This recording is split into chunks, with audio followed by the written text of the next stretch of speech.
ಶಾಸಕರು ಆ ರೀತಿ ಈಗ ರಾಜೀನಾಮೆ ಕೊಡ್ತೀವಿ ಅಂತ ಹೇಳುವಾಗ ಸಿಎಂ ಸ್ಥಾನದಲ್ಲಿ ಇದ್ದಂತವ್ರು ಅವ್ರನ್ನ ಸಮಾಧಾನ ಮಾಡಿಸ್ಬೇಕಾಗಿ ಜವಾಬ್ದಾರಿ ಇದೆ. ನೀವು ಇನ್ನೂ ಉರಿಯೋ ಬೆಂಕಿಗೆ ತುಪ್ಪ ಸವರೋ ತರ ನೀವು ಕೊಡಿ, ನಾವ್ 2 ನಿಮಿಷಕ್ಕೆ ಅಕ್ಸೆಪ್ಟ್ ಮಾಡ್ತೀವಿ. ಇಲ್ಲ, ಯಾರು ರಾಜೀನಾಮೆ ಕೊಡ್ತೀವಿ ಅಂತ ಹೇಳಿ ಅದು ಸ್ವಲ್ಪ ಉದ್ವೇಗದಲ್ಲಿ ಮಾತನಾಡ್ಬೋದು.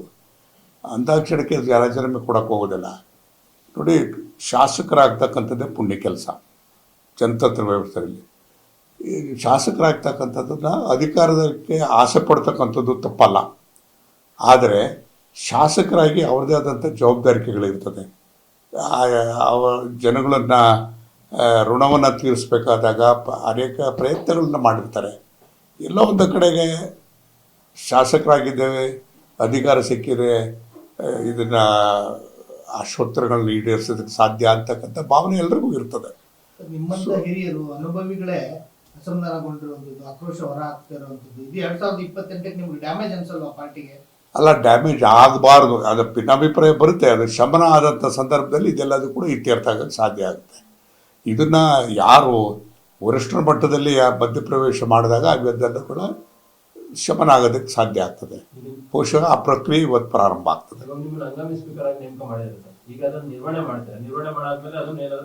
ನಾನಿನ್ನೂ ಅದನ್ನ ಬಗ್ಗೆ ನನಗೆ ಒತ್ತಾಯನೂ ಇದೆ, ಬೇಡ ನೀವು ಒಪ್ಕೋಬೇಡಿ ಅಂತಲೂ ಕೂಡ ಇದೆ.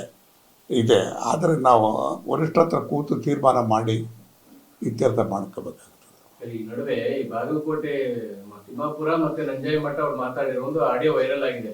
ಯಾರು ಪೇಮೆಂಟ್ ಕೊಟ್ಟಿದ್ದಾರೆ, ಯಾರು ದುಡ್ಡು ಕೊಟ್ಟಿದ್ದಾರೆ ಅಂತವ್ರನ್ನ ಮಾಡಿದ್ದಾರೆ ಅಂತ. ಅದು ಈಗ ಅವ್ರು ಯಾರೋ ಮಾತು ಹೇಳಿದಾಕ್ಷಣಕ್ಕೇನೆ ಅದನ್ನು ನಂಬಕ್ಕಾಗತ್ತಾ? ಯಾವ ಹಿನ್ನೆಲೆಯಲ್ಲಿ ಹೇಳಿರ್ತಾರೋ ಗೊತ್ತಿಲ್ಲ, ಅದು ಏನಾಗಿದೆ ಗೊತ್ತಿಲ್ಲ. ಸೊ ಹಾಗಾಗಿ ಅದಕ್ಕೆ ನನ್ನ ಯಾವ ಪ್ರತಿಕ್ರಿಯೆಯೂ ಇಲ್ಲ. ಈಗ ಕೆಲವು ಶಾಸಕರು ಅಶೋಕ್ ಪಟ್ಟಣ ಅವರ ನೇತೃತ್ವದಲ್ಲಿ ಹೈಕಮಾಂಡ್ ನಾಯಕರುಗಳನ್ನ ಭೇಟಿ ಮಾಡಿ ಅವರ ಅಸಮಾಧಾನ ಮತ್ತು ಅಳಲನ್ನ ಹೇಳ್ಕೊತೀವಿ ನಾವು ಅಂತ ಹೇಳಿರುವಂಥದ್ದು.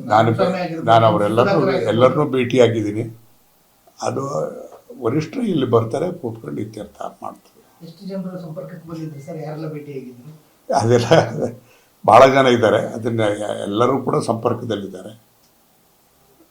ಈಗ ಇರೋದಂಥದ್ದು ಒಂದು ಸ್ಥಾನ ಅದು ಮಹಿಳೆಯರಿಗೆ ಕೊಡಬೇಕಂತ ಚರ್ಚೆ ಆಗ್ತಿದೆ. ನಿಮ್ಮ ಅಭಿಪ್ರಾಯ ಏನು ಸರ್? ನಿಜ, ಇದು ಕೆಲವು ಕನ್ಫ್ಯೂಷನ್ ಆಗಿದೆ.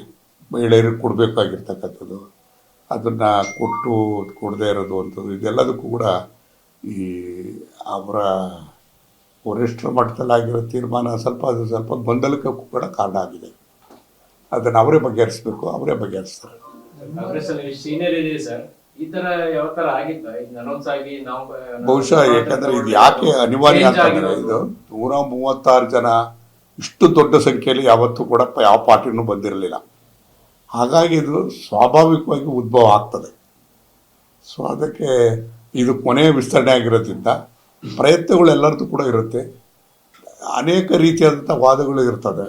ಸೊ ಅದಕ್ಕೆಲ್ಲದಕ್ಕೂ ಕೂಡ ಮಣೆ ಹಾಕಬೇಕಾದಾಗ ಯಾರನ್ನೂ ಕೂಡ 100ಕ್ಕೆ 100ರಷ್ಟು ಯಾರನ್ನೂ ಸ್ಯಾಟಿಸ್ಫೈ ಮಾಡ್ತಕ್ಕಂಥದ್ದು ಕಷ್ಟ ಆಗ್ತದೆ.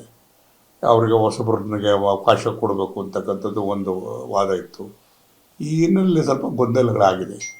ಅದು ಏನೇ ಆದರೂ ಕೂಡ ನಾವು ಒಗ್ಗಟ್ಟನ್ನು ಕಾಪಾಡಿ ಪಕ್ಷದ ಚೌಕಟ್ಟಿನಲ್ಲಿ ಇತ್ಯರ್ಥ ಆಗೋದು ಅಂತೇಳಿ ಅದನ್ನು ವರಿಷ್ಠರು ಗಮನ ಹರಿಸಿದ್ದಾರೆ, ಮುಖ್ಯಮಂತ್ರಿಗಳು ಗಮನ ಹರಿಸಿದ್ದಾರೆ.